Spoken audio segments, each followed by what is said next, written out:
Oi pessoal, tudo bem com vocês? Bem-vindo a mais um vídeo, bem-vindo a mais um arquivo misterioso. Já deixa o like aqui no começo do vídeo que ajuda bastante o canal. Se você não é inscrito, se inscreva e me acompanhe também nas minhas redes sociais. Então é isso, vamos lá começar o arquivo misterioso de hoje.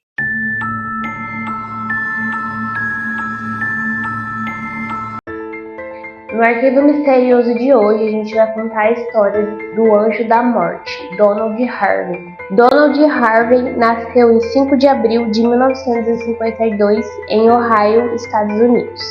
Ele era o mais velho dos 3 filhos de Ray e Goldie Harvey. Ele foi criado na pequena cidade de Bonneville, em Kentucky, nos Apalaches, onde seus pais eram agricultores de tabaco e passavam dificuldades. E também eram membros da igreja batista local. Ele e sua família passaram por grandes dificuldades, muitas das vezes não tinham nem o que comer. Uma vizinha do Donald acabou ficando com muita pena dele e então ela dava algumas refeições durante o dia para ele. E às vezes ela deixava o Donald passar a noite em sua casa em troca de ajudar os seus pais idosos com a limpeza da casa. Foi então, com 5 anos, que o Donald começou a passar um tempo com um tio que morava por perto. Porém, esse tio acabou o abusando. E antes do Donald completar 10 anos, ele também foi abusado por um vizinho diferente, assim como seu tio fez, em troca de comida. Ele ofereceu comida e um lugar para dormir em troca dos abusos. Assim começou um padrão preocupante. Ele precisava de que esses homens tinham a oferecer comida e uma cama. Então Donald sentiu que não tinha escolha a não ser dar o que eles queriam em troca. O Donald acabou abandonando a escola, porém ele conseguiu depois um GED escolar por correspondência em 1968. Após uma prisão por roubo em 1971, o Donald se alistou na Força Aérea dos Estados Unidos, mas foi dispensado após 9 meses por 2 tentativas de suicídio. Após vários colapsos nervosos e essas tentativas de suicídio, o Donald se assumiu homossexual.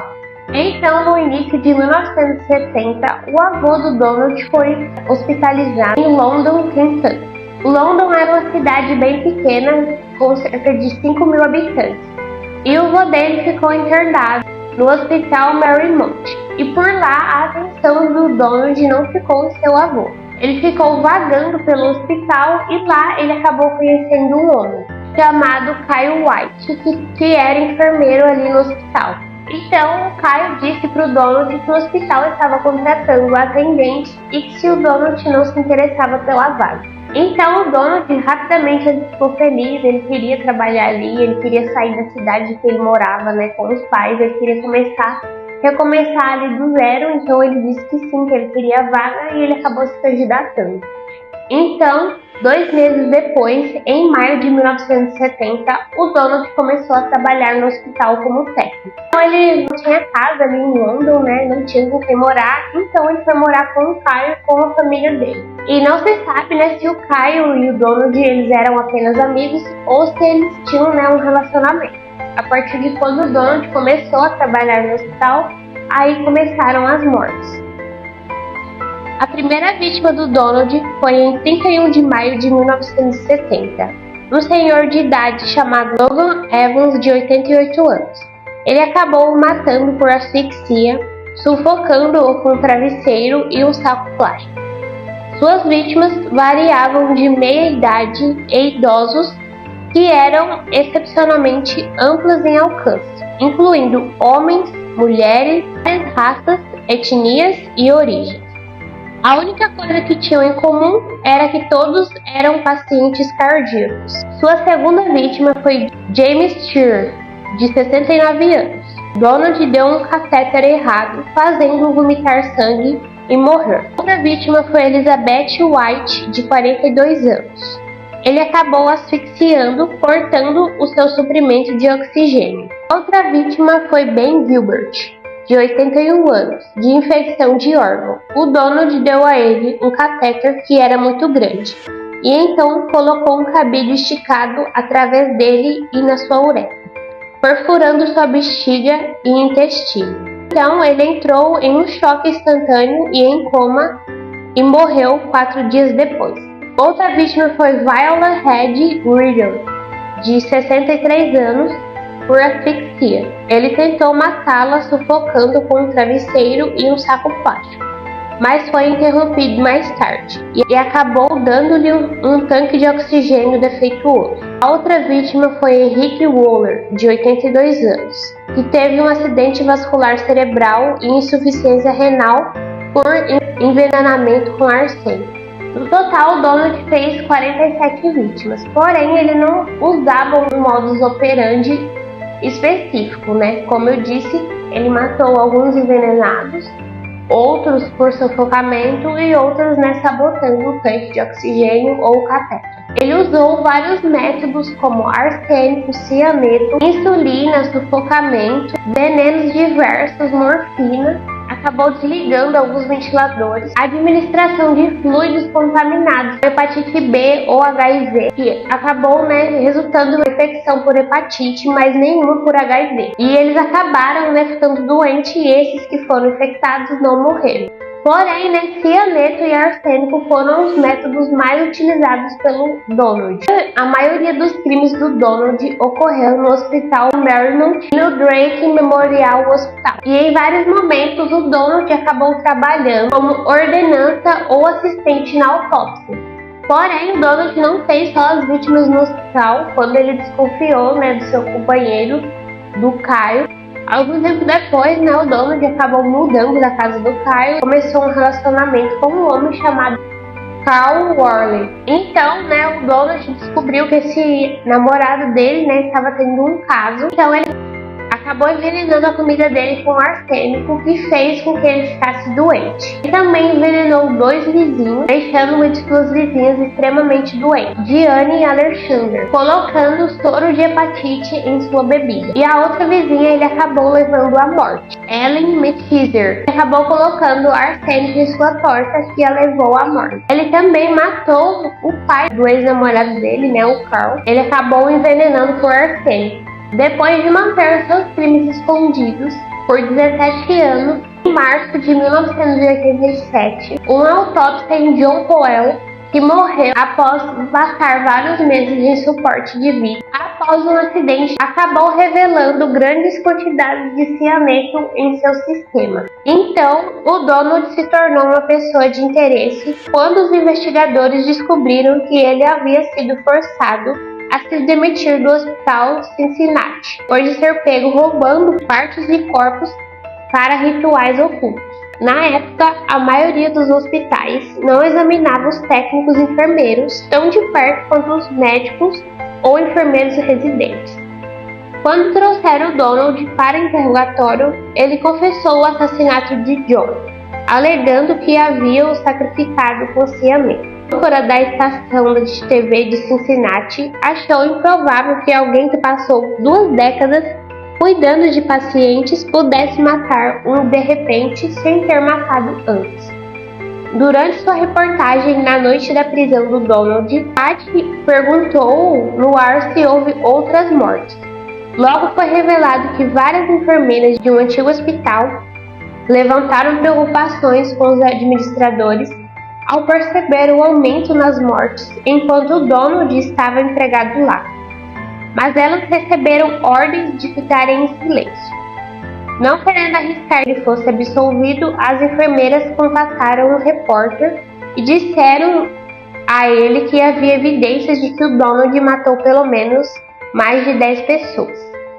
Nos meses seguintes, que ele investigou as mortes suspeitas e reuniu evidências suficientes para exibir uma reportagem especial de meia hora, detalhando evidências que ligavam o Donald a pelo menos 24 assassinatos em um período de 4 anos.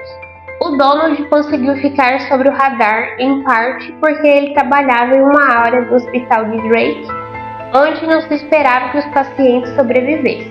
Quando o advogado, nomeado pelo tribunal de Bill Wallen, foi informado com antecedência sobre a descoberta das mortes, ele imediatamente perguntou ao Donald se ele havia matado mais alguém. Então o Donald respondeu que por sua estimativa ele havia matado cerca de 70 pessoas. Então, o advogado do Donald sabia que se os promotores vinculassem o Donald com o assassinato, a lei de Ohio decretaria a pena de morte. Em uma tentativa de salvar a vida do Donald, o advogado ofereceu aos promotores um acordo judicial que a pena de morte fosse retirada. O Donald aceitaria uma sentença de prisão perpétua, sem liberdade condicional, e confessaria todos os assassinatos. Então, os promotores concordaram. Numa sessão maratona com os promotores, o Donald admitiu ter matado 24 pessoas. Em agosto de 1987, ele se declarou culpado de 24 acusações de homicídio em primeiro grau. De acordo com a confissão da culpa, ele foi condenado a 10 prisões simultâneas de prisão perpétua.